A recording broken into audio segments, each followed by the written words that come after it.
আসসালামু আলাইকুম। কিভাবে আপনি বুঝবেন যে আপনার ইউটিউব চ্যানেলে ৪,০০০ ঘন্টা ওয়াচ টাইম কমপ্লিট হয়েছে এবং আপনার চ্যানেলটা মনিটাইজের জন্য যে ৪,০০০ ঘন্টা ওয়াচ টাইম সেই শর্তটা পূরণ হয়েছে বা ৩৬৫ দিনের ভিতরে ৪,০০০ ঘন্টা ওয়াচ টাইম পূরণ হয়েছে সেটা কিভাবে বুঝবেন? আপনারা যারা নতুন ইউটিউবার রয়েছেন তারা কিন্তু এই সম্পর্কে একদমই ধারণা থাকে না নতুন অবস্থায় যে কিভাবে এটা চেক করতে হয়। তো আপনাদেরকে এই ভিডিওতে দেখিয়ে দিব কিভাবে আপনারা বুঝবেন যে আপনার চ্যানেলে লাস্ট ৩৬৫ দিনের ভিতরে ৪,০০০ ঘন্টা ওয়াচ টাইম পূরণ হয়ে গেছে। আমি চলে যাচ্ছি আমার ওয়াইটি স্টুডিওতে। আমার ওয়াইটি স্টুডিওতে গিয়ে আপনাদেরকে একদম সরাসরি আমার ইউটিউব চ্যানেলের অ্যানালাইটিক্সে গিয়ে সবকিছু খোলাসাভাবে দেখিয়ে দিচ্ছি। তো আপনারা যদি দেখেন আমার ইউটিউব চ্যানেলে আমি যদি ওয়াচ টাইমে ক্লিক করি, ওয়াচ টাইমে ক্লিক করার পর আমি এখানে যদি দেখতে পাচ্ছেন ওয়াচ টাইমে আবার যদি ক্লিক করি, তারপর এখানে দেখতে পাচ্ছেন আমার কিন্তু ৪২৯ ঘন্টা ওয়াচ টাইম লাস্ট ২৮ দিন আমি পেয়েছি। তো এখন আপনারা কিভাবে বুঝবেন ৩৬৫ দিনের ভিতরে আপনার ৪,০০০ ঘন্টা ওয়াচ টাইম পূরণ হয়েছে কিনা? সেই জন্য আপনারা এখানে দেখতে পাচ্ছেন এই যে ৩৬৫, এই যে ৯০ ডে, তারপর ডান পাশে দেখতে পাচ্ছেন ৩৬৫তে এইখানে একটা ক্লিক করবেন। আমার এই চ্যানেলে লাস্ট ৩৬৫ দিনের ভিতরে কিন্তু ১,০৯৪ ঘন্টা ওয়াচ টাইম পূরণ করে ফেলেছি। বলা যায় প্রায় ১,১০০ ঘন্টা ওয়াচ টাইম পূরণ করে ফেলেছি।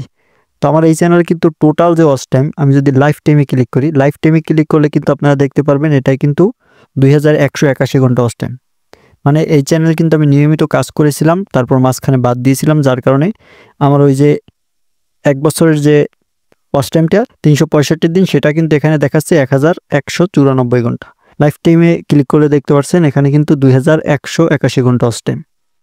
তার মানে আপনারা জাস্ট এখানে আসবেন, আপনার ওয়াইটি স্টুডিওতে আসার পর ৩৬৫ ডে এখানে একটা ক্লিক করবেন। তারপর ক্লিক করার পর দেখবেন এখানে যদি দেখেন ৪,০০০ ঘন্টা ওয়াচ টাইম পূরণ হয়ে গেছে, তাহলেই বুঝবেন আপনার চ্যানেলটা মনিটাইজের জন্য আবেদন করতে পারবেন।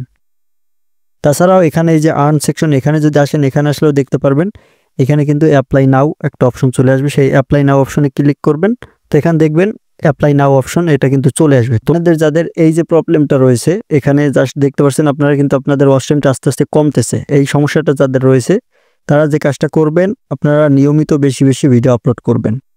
এখন আপনাদের যাদের ৩৬৫ দিন ওইখানে ৪,০০০ ঘন্টা ওয়াচ টাইম কমপ্লিট হয় নাই বা ১ বছর হয়ে গেছে আপনার ওয়াচ টাইম কেটে নিচ্ছে, এরকম যদি হয়ে থাকে তাহলে আপনাকে বলবো আপনার কোয়ালিটিফুল ভিডিও আপলোড করতে হবে এবং নিয়মিত ভিডিও আপলোড করতে হবে। আপনি যদি পারেন যত বেশি ভিডিও আপলোড করবেন তত তাড়াতাড়ি কিন্তু আপনার ওয়াচ টাইমটা পূরণ হয়ে যাবে।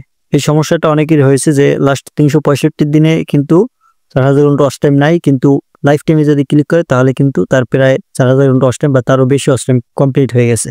কিন্তু ওই যে ৩৬৫ দিন ওইখানে ক্লিক করলে তার ৪,০০০ ঘন্টা ওয়াচ টাইম থাকে না। তো এখানে ৪,০০০ ঘন্টা ওয়াচ টাইম না থাকার কারণ আপনি নিয়মিত কাজ করেন না, সেই জন্য। আমার এই চ্যানেলটায় কিন্তু আমি নিয়মিত কাজ করি নাই, যার কারণে ওইখানে দেখছেন ২,১৮১ ঘন্টা, আর ওইখানে ৩৬৫ দিন ক্লিক করলে দেখতে পাচ্ছেন ১,০৯৪ ঘন্টা। তো এর কারণ হচ্ছে কিন্তু আমি নিয়মিত ছিলাম না, যার কারণে ওইখানে লাইফ টাইমে বেশি রয়েছে এবং ৩৬৫ দিন ওই জায়গায় কম রয়েছে। তো আপনাদেরকেও বলবো আপনারা এই ভুলটা না করে আপনারা জাস্ট নিয়মিত ডেইলি ভিডিও আপলোড করে যান এবং কোয়ালিটিফুল ভিডিও আপলোড করে যান, যাতে বেশি বেশি ভিউজ আসে। যত তাড়াতাড়ি আপনার বেশি বেশি ভিউজ আসবে তত তাড়াতাড়ি আপনার চ্যানেলটা মনিটাইজ অন করতে পারবেন। তো আশা করি আজকের ভিডিওটা থেকে আপনারা কিছু হলেও শিখতে পারছেন এবং বুঝতে পারছেন। তো ভিডিওটা এই পর্যন্তই। ভিডিওটি ভালো লাগলে লাইক দিয়ে চ্যানেলটি সাবস্ক্রাইব করে সাথেই থাকবেন। ভিডিওটি শেষ পর্যন্ত দেখার জন্য অসংখ্য ধন্যবাদ।